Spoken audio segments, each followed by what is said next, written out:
Hey guys, welcome back to my YouTube channel. My name is Daniel, and in this video I'm going to share with you, amidst the different, change in immigration policy here in the United Kingdom, I would like to share with you how some of those policies is definitely going to affect so many future indefinite leave to remain application here in the United Kingdom. Now, ranging from the change in policy in relation to skilled worker visa, dependent visa, student visa, and many other visa categories, some of those changes would definitely affect the future indefinite leave to remain based on the eligibility requirements as stated on the UK Gov website. So if you are currently in the UK on a pre-settlement visa like the skilled worker visa, health and care visa, student visa, global talent visa, and many others, then you sure do need to watch this video to the end, as I'll be sharing with you some of the requirements that you need to meet in relation to applying for the UK indefinite leave to remain. So if this one is something you'd like to know, don't go anywhere, keep watching till the end. And if you're coming across my channel for the first time,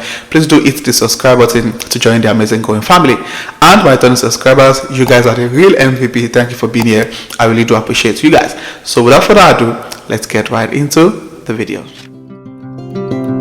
I've got lots of people who have been asking questions around how some of these new immigration policies is definitely going to affect one's long-term plan to remain in the United Kingdom. And I felt it was even for me to share my thoughts around this and back some of those thoughts with the information currently on gov.uk. Now, it's a public knowledge that the Home Office Secretary has officially mentioned that some of those policies will be officially clarified on the gov.uk. So we are hoping and waiting for them to actually implement this change in policy on gov.uk so that people can actually be aware of what is to come in relation to UK immigration rules in 2024. Now, it's very important that one of the things that has really been a lot of concern for so many people currently on the student visa or on the skilled worker visa is the fact that now the new salary threshold requirements, how is this definitely going to affect one's plan to apply for ILR in the future.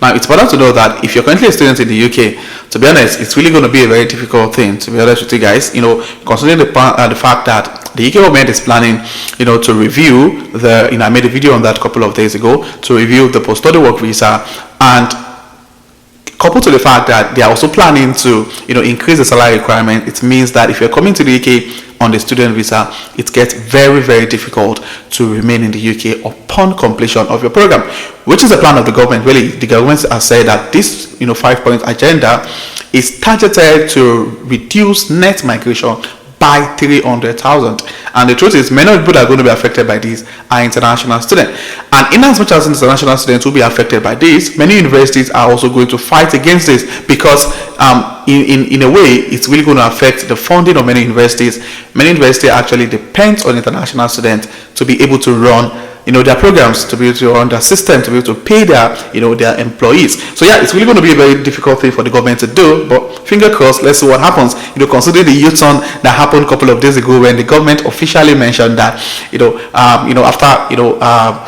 after accepting the pressure from the British citizens, they've decided to reduce the salary requirement to 29,000 for those applying for the spousal visa through the family visa route, which is quite interesting. So we're hoping that more pressure is going to fall on the government, probably from the universities, so that international students won't also face the backlash of this policy.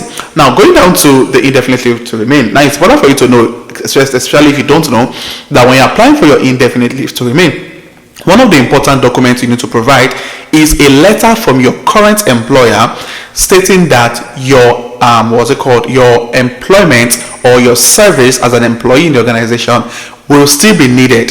Now, this is a very dicey one, especially for those who don't have good relationship with their line manager or their current employer. Now, I've heard of someone who recently got fired from an organization. I think, in my opinion, that was actually the first time I would ever hear someone being sacked. Practically sacked by their employer, and this individual was not on the shortage occupation list, or employment was not a shortage occupation list, but she got fired, probably because, and according to her, it's because the line manager was not really happy with the deliverables and how she has been performing. So yeah, if you're on a skilled worker visa, it's very important to make sure that you have an amazing and fantastic relationship with your employer, because by the time you need that letter, HR doesn't know you, HR doesn't know what you do. Basically, they get to know how you're performing based on the information provided by your line manager. So guys, make sure you have a good relationship with them, because it's really going to, play a very important role on your ILR application in the future. Now, another important requirement for you to meet if you're applying for your indefinite leave to remain is to ensure that you're still able to maintain the salary threshold requirement.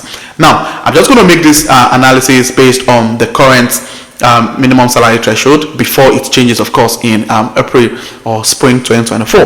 Now, let's say, for instance, you currently earn £25,000, which, or let's say £26,200, which is the current salary requirement for the skilled worker visa.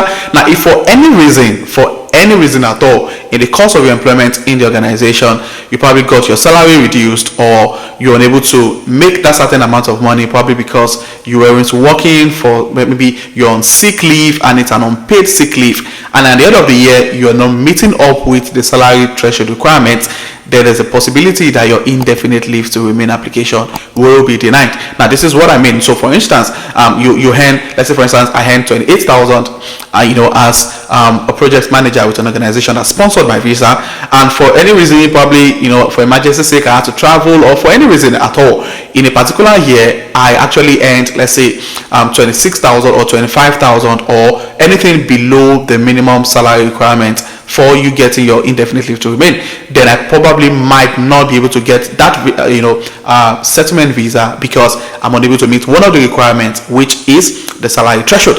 Now, another important thing is when you're working with an organization, and this goes to people who are currently on a visa category with an organization that don't have a job for them.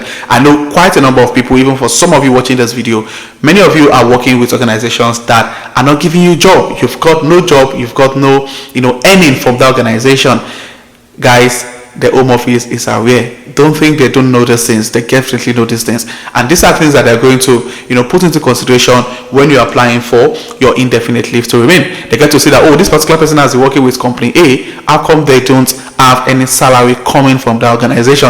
Of course, you're a skilled worker, you're not expected to work for free, except you want to anyway, but that's not one of the conditions of your current visa categories. Now, I've heard a lot of people, a lot of stories online, from people who, are with organizations that are trying to get them sponsorship, and the UK Home Office is asking for additional documents just to prove that they've got, the resources, they've got the job to give to these individuals. So it's really, really exciting to see that many of these organizations are now able to prove to Home Office that, oh yeah, we've got the job. Because if you're applying for, if you're applying for a COS for your employee, you need to be able to prove to the Home Office that you've got a job to give to them. And which is one of the things that it's really baffling, how people are actually getting the certificate of sponsorship and they're still unable to actually get the job to do. And if you don't get any job to do, you definitely won't be able to get any earning from the organization.